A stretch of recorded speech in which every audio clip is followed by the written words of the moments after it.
안녕하세요. 오늘 이야기할 책은 책 과학 철학을 만나다입니다. 이 책은 2015년 7월에 출간되었습니다. 저자는 장하서 케임브리지대 석좌 교수입니다. 저자는 학부 시절부터 과학의 기초 원리가 궁금해 철학을 복수 전공했다고 합니다. 저자의 이름이 익숙한 이유는 장하성, 장하준 경제학 교수 때문입니다. 장하준, 장하석은 케임브리지대 최초 한국인 형제 교수이기도 합니다. 저자는 오늘날 상식인 과학 철학의 형성 과정을 탐구하고 앞으로 한국의 과학 교육이 나아갈 방향을 제시합니다. 먼저 과학의 정의입니다. 데카르트는 모든 인식을 절망했습니다. 영혼, 정신, 육체가 모두 허상이며 이에 따라 나는 생각한다, 고로 존재한다란 말을 남겼습니다. 관측이 이론을 이미 적재하고 있다는 것은 갈릴레오의 달 관측, 보데의 해왕성 관측 때도 논쟁이 되었습니다.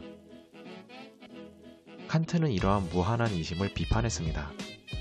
경험을 넘어서는 것을 고민하는 것은 무의미하다고 하였지요. 베이컨은 연역주의를 비판하고 귀납주의를 제시했고, 휴음과 뉴턴은 연역법과 귀납법 둘 다 버릴 수 없고 일반화된 이론도 필요하다고 말했습니다. 다음으로 지식의 한계입니다. 칼 보퍼는 이론 체계들은 비판을 허용해야 하며 완벽한 이론이 없다고 하였습니다. 토마스 쿤은 저마다의 독선에 의한 정상과학도 필요하며 패러다임은 변한다고 하였습니다. 다음으로 과학의 수량화입니다. 이러한 이론들을 검증하기 위해선 측정이 필요한데 중세까지만 해도 시간의 수량화에 거부감을 느꼈습니다. 이에 따라서 다차원적인 개념도 나올 수가 없었지요. 근세에 들어오면서 다양한 측정 기준이 생겨나는데 푸앙카레는 가장 단순한 것이 기준이 되어야 한다는 원칙을 세웁니다. 예를 들어서 온도계의 경우에도 수많은 감각 기준이 있었는데 물로 통일되기까지 150년이 걸립니다. 기준을 처음 세울 때에는 고정점이 다양해서 순환 논리의 함정에 빠지는데 서로가 서로를 보완하는 다선형 발전이 이를 해결해줍니다. 다음은 과학혁명입니다. 토마스 쿤은 설득과 장례식으로 패러다임이 바뀐다고 하였습니다. 물론 그 변화는 퇴보도 가능하지요. 패러다임 간의 공존, 대결, 기술 발전으로 인해 새로 생겨나는 패러다임들도 있을 수 있습니다.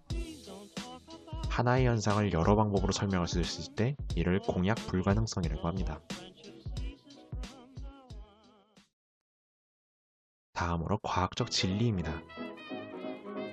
학문이 꼭 진리의 추구이냐를 두고 실제론과 반실제론이 영원한 싸움을 하고 있습니다.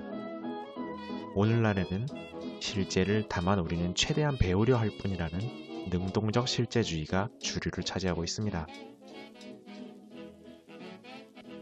다음으로 과학의 진보입니다. 프리스틀리는 지식을 지평으로 비교해서 우리의 알미 많아질수록 미지와의 경계가 넓어진다고 했습니다. 대응론은 이론과 실제가 같으면 입증된다 하였고, 정함론은 실제와 무관하게 이론끼리 모순만 없으면 된다고 하였습니다. 노이라트는 이를 두고 나선형 발전을 배에 비유했습니다. 망망대해 위에서 배를 재조립해서 보는 관점을 다르게 할 뿐이라는 것이죠. 이론들 간의 일관성 통일운동, 이것이 꼭 참은 아니고 힘의 논리가 될 수 있다며 주의를 당부합니다. 다음으로 과학의 실천적 감각입니다. 우선 산소 이야기입니다. 라부아지에가 산소를 발견했다는 것은 오해입니다. 과거 플로지스톤 설 때부터 베허와 슈탈이 성질을 파악했으며 산소 실험을 먼저 한 것은 프리스틀리입니다.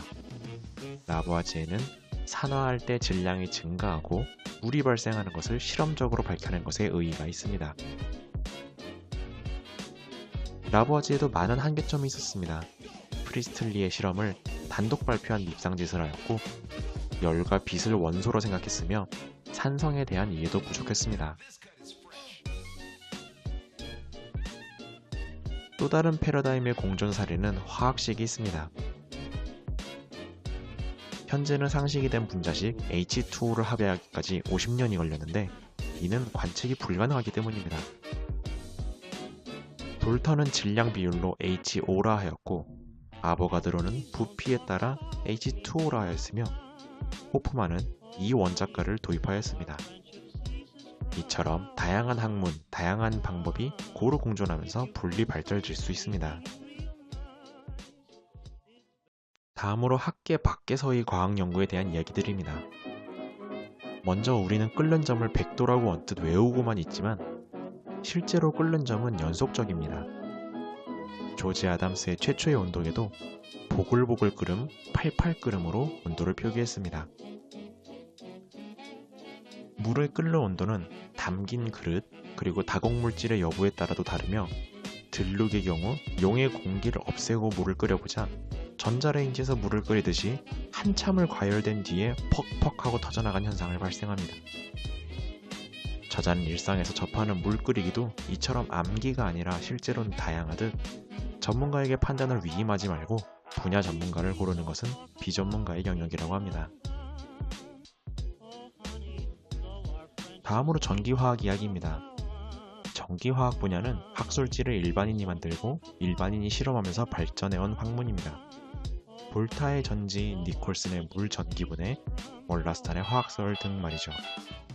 이때는 전자의 개념도 있기 전이었습니다.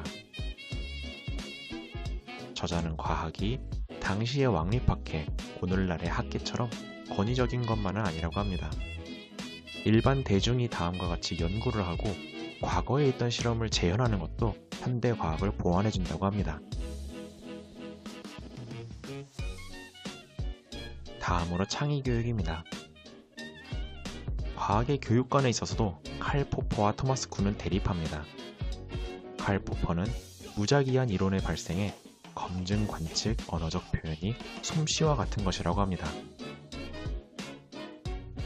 토마스 쿤의 경우 정상과학이란 틀을 우선 가져야 그 틀을 깨고 확장시킬 수 있다고 하였습니다. 사회는 틀과 문제를 제시해주되 그것에 도전하는 것이 상처받지 않도록 보호할 것을 주문합니다. 다음으로 다원주의입니다. 많은 과학자들이 이론의 대통일을 꿈꾸지만 오히려 최전선에서는 그것이 분화되고 잡종을 일으킵니다. 다양한 접근법은 예측 불허에 대한 보험이자 패러다임 간의 융합 경쟁을 낳습니다.